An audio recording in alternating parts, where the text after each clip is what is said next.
Sarah Jacobson investigates what's being done to fix the problem and bring additional water to the county before it's too late. Little Camas Reservoir, located northeast of Mountain Home, is the largest surface water source supplying the Mountain Home Irrigation District. If you live in Elmore County, this is your source for water. This is a recent look at the reservoir. It's bone dry from low runoff from their watershed with no additional water source to depend on.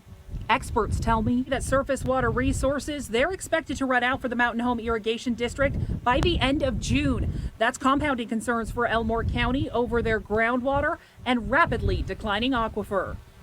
The drought this year is extreme, but Elmore County is no stranger to drought. The bigger issue is below the surface, groundwater. What it comes down to is the fact that Elmore County, Mountain Home, Idaho has no water source.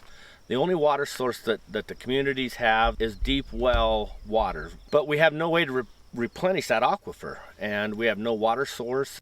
The county is doing what they can through recharge sites. This is a look at the site a few years ago and again now.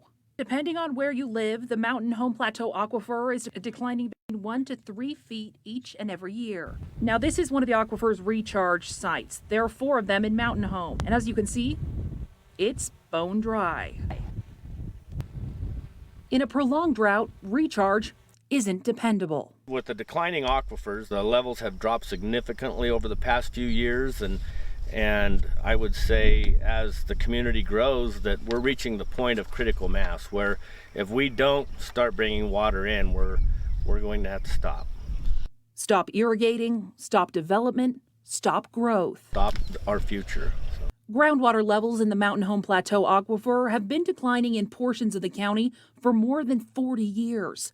The water table has also fallen 100 feet or more in some locations. They've been getting by, but there's an end point somewhere out there.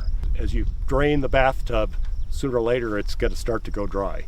To put this in perspective, groundwater pumping currently exceeds aquifer recharge by an average of 40,000 acre-feet a year.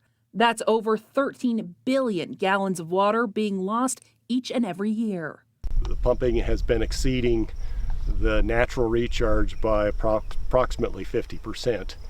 Here's why even those in the Treasure Valley should care. The Ada County Aquifer and the Mountain Home Plateau Aquifer are geologically the same aquifer, running from the lower Treasure Valley through Boise and into the Mountain Home region. There's no physical barrier between these two groundwater systems. It's all part of the Western Snake Plain aquifer system. But there is hope, and both Commissioner Corbis and Terry Scanlon are actively working to make sure this decline doesn't dwindle further. We'd like to come up with an avenue to bring water on a more constant basis, more consistent. They plan to do this through 3 solutions, all without harming existing water rights. But the cost to accomplish these projects could be in the tens of millions. This is just part 1 of Sarah's investigation into the Mountain Home Plateau Aquifer and the future of Elmore County's water supply. You can see part 2 next Wednesday, only on CBS 2.